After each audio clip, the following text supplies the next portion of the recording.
Prison guards, what's the weirdest stuff you've seen while patrolling? My dad, now retired, used to manage the special needs unit of a state prison. This is where they put inmates who were deaf, wheelchair-bound, seriously mentally ill, developmentally challenged, etc., etc. One guy liked to tie his toothbrush to his shoelaces and wear it tucked into his shoe all the time. No, it wasn't a shiv. He just found that doing it kept the voices away. Another inmate worked in the cafeteria and liked to use the miniature powdered donuts as demon binoculars to scan for, you guessed it, demons. He was super duper dark-skinned. The powdered sugar around his eyes really contrasted. That sounds pretty interesting. I can't imagine the dynamics in a place like that. The creativity of some people can be surprising, like the toothbrush thing. Seems like he had his way of coping. And the guy with the donuts? That's definitely a unique way to fight off demons. I guess everyone finds their methods, even if they're a bit unusual. It's a different world in those kinds of settings. I worked in a small jail in my home district. The most memorable character I had the pleasure, or rather dismay, of meeting was known around the jail as the Serpent. I kid you not, during shower time this guy would completely soap himself up and wiggle/slide around the room, hissing violently. Lots of other great and significantly more disgusting stories, but that's the one which stood out for me the most. That's a wild story. I can imagine how unsettling that must have been. It's funny how certain moments stick with you, especially in a place like that. The Serpent definitely sounds like a character you won't forget anytime soon. It's strange what you see and experience in those environments. Sometimes, the weird or unsettling moments are the ones that leave the biggest impression. Not me, but my dad. He worked the high-security ward at the state mental hospital. One day he's taking a census count, and a patient calls him in because his eye hurts. Guy is sitting on his bed holding his eye, still attached to the ocular nerve in his hand. And, yes, the eye was pointed at my father. That's wild. Your dad must have had a tough job in that setting. Imagine being in that moment, trying to stay calm while dealing with something so extreme. It's not every day you see someone holding their own eye. It sounds like a scene from a horror movie, but it was just a regular day for him. Gotta respect the people who can handle that kind of pressure. So I'm not a jail guard or anything, but I was in jail for a couple of days. Weird snafu with fingerprints or something caused me an extended stay after a night of a little too much fun. Anyway, I was put in population for a day, and when I got there I found a dude that exclaimed rather loudly that he'd suck a dick for his soup. Now I neither had soup, nor a reason to take him up on his offer. But about 3 hours later, I noticed another inmate in a rather cheery mood, and the soup guy had a pack of ramen noodles in his hands. TLDR, people suck dick for soup in jail, apparently. That's an interesting experience. I remember a buddy telling me about his short stay in jail too. He mentioned how unexpected things happen in there, like trades for snacks or favors. It's wild how people adapt to their surroundings. The whole soup deal kind of puts into perspective what people are willing to do when they're hungry. Just goes to show how basic needs can lead to some unique situations. Not so much WTF as, interesting. Only been on the job for about a year at the time, been doing it a decade now, and I walk by this cell in Max. This inmate is making all these really short, stiff, jerky movements. So I finish my security check and ask an old-timer about it. Come to find out, the inmate was one of the most combative ones we had, and he was practicing martial arts as if he was wearing full restraints, belly chain, leg irons. Evidently was pretty good at it too. Edit a word. That's a unique situation. It's interesting how people adapt even in tough circumstances. That inmate putting in effort to practice martial arts and restraints shows a kind of determination. It must have been strange to see those jerky movements, but I guess everyone finds a way to cope with their environment. Can't imagine what that must be like for staff to witness. Makes you think about resilience in a different light. Not as I was walking past the cell, but when I was working in medical, the facility doctor comes up to me, nicotinator dealer. Come check this out. I go into his office, and as he stifled his chuckles, puts an X-ray on the light board and turns it on. There it was plain as day, a cell phone up the inmate's poop chute. We laugh for a minute, and he tells me, I'm leaving this one on my light board. That sounds like a wild moment at work. It's funny how people try to sneak in stuff, but a cell phone in that way is next level. You don't really expect to see something like that during your shift. I guess it gave you a good laugh for the day. Gotta hand it to the doctor for keeping that on display, though. It's good to have those light moments in a serious job. I work in a psych hospital for the criminally insane. Basically the same thing as a C.O, but we can't defend ourselves if we get attacked. Oh, and they're diagnosed with a mental illness. One time I was watching someone sleep for behavioral reasons. We will call him Bob. Bob is dead asleep, snoring away at 3 a.m. Suddenly wakes up and yells, "Our new leader is Megatron," and goes back to snoring. It was reported he watched Transformers that day. That sounds like a strange night at work. It's always unpredictable in that environment. Bob's outburst must have been a wild moment.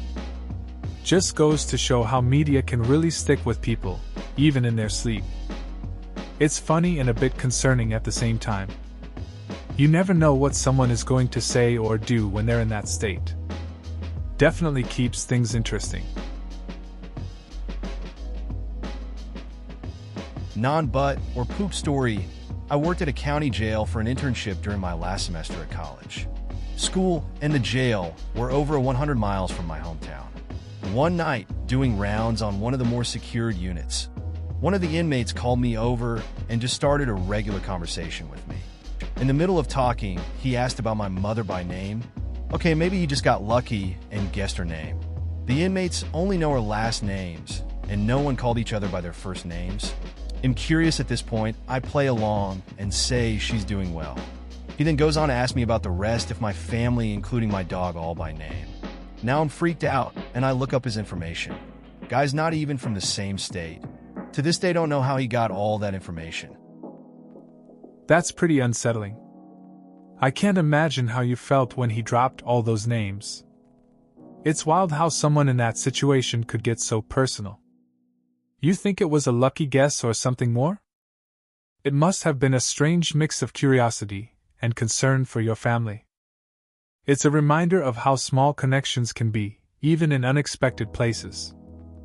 Just goes to show, you never really know who knows what. It has been 15 years since I was a CO, but this one comes to mind. Third shift, my pod was mostly AM kitchen workers. Saw a new name on my roster in a cell by himself. Didn't know him. It was a quiet pod with not much bullshit going on, and the count office usually kept that in mind when moving inmates into it. After 2 a.m. count, I saw his light turn on. A little while later, he calls out, "Hey, CO, I need to talk to you." So I finish my coffee, grab my flashlight, and head over there. I look through the window, and he's sitting on his bunk, pumping blood from the big vein in the crook of his elbow, saying, "The angel told me to do it." Turns out he had just been released from psych observation and hadn't been showing up to pill call. Fuck, what a mess. By the time medical had the bleeding stopped and was taking him out, he had bled out enough that he was turning gray and passing out. He later kite me to thank me for saving his life. That's a wild story. It's crazy how things can turn around in such a short time. You were just doing your job, and then a situation like that pops up. It must have been intense watching it unfold, especially with the guy just assuming he had to do it. Glad to hear he appreciated the help afterward. It's those moments that stick with you, reminding you of the unpredictability in that line of work. I worked on a juvenile psych unit. I had to put a girl in restraints that included her head when she started biting chunks out of her own shoulder. Maybe 3 years later, I took a bus to interview for a graduate psych program. When I switched buses, a nicely dressed girl asked me if I was from Colorado. I said yes. Then she asked me if I worked on a psych unit. It was her all better. We chatted for a while, and I told her how happy I was to see her doing so well. She smiled, thanked me, and we said our goodbyes. That's a pretty intense experience. It's wild to think about how someone's situation can change over just a few years. Seeing her all better must have felt rewarding. It's nice to connect with someone from the past and see that kind of progress. It's a little reminder that things can get better, even in tough times. Simple moments like that can really stick with you. My neighbor was some top-level prison guard. He didn't have to deal with prisoners on a daily basis from what I understand. He worked at a prison where a convicted murderer escaped, third time, ran into a cop at a railroad, convinced him he was a local, and got away. Found him a year later in Canada. Anyways, neighbor told us about how one time they found a prisoner had decapitated his cellmate.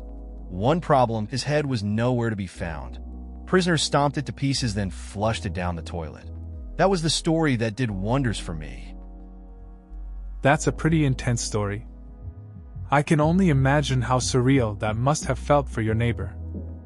Dealing with that kind of thing every day is tough, and finding a missing head is something that would stick with you. It makes you think about the extremes people can go to. Glad I'm not living that life. Just hearing it is enough for one day.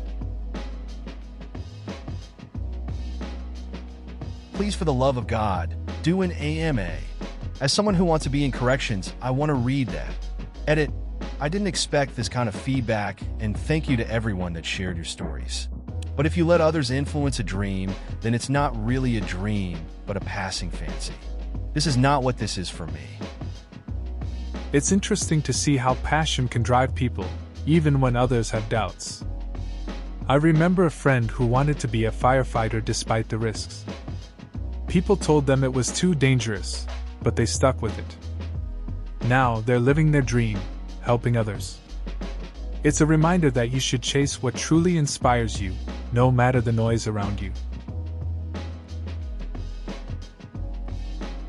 Well, I never heard that, but yes, it sounds very similar. I remember one day the inmate was really freaking out and crying.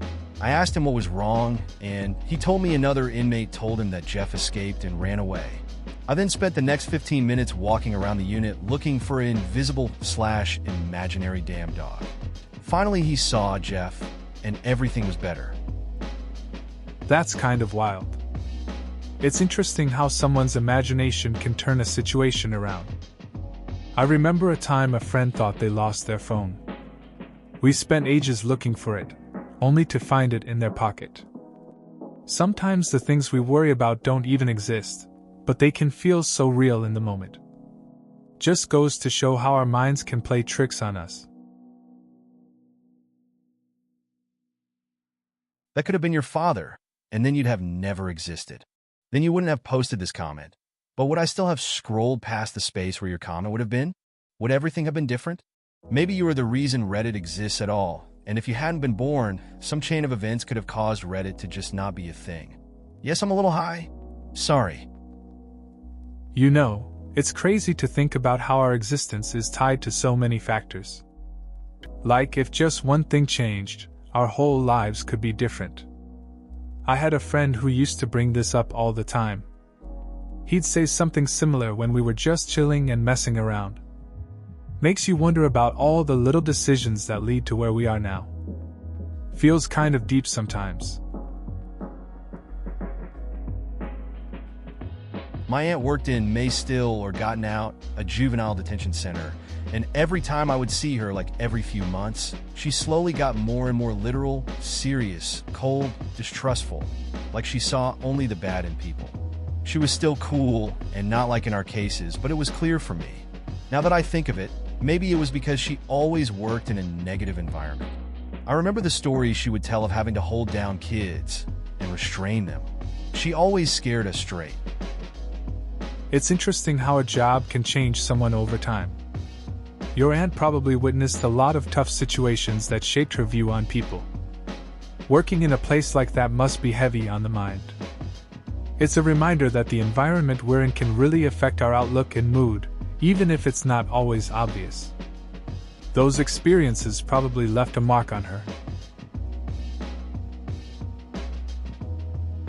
Then I decided that I was a lemon for a couple of weeks. I kept myself amused all that time jumping in and out of a gin and tonic. Arthur cleared his throat and then did it again. "Where," he said, "did you find a gin and tonic?" said Ford brightly. I found a small lake that thought it was a gin and tonic and jumped in and out of that. At least I think it thought it was a gin and tonic.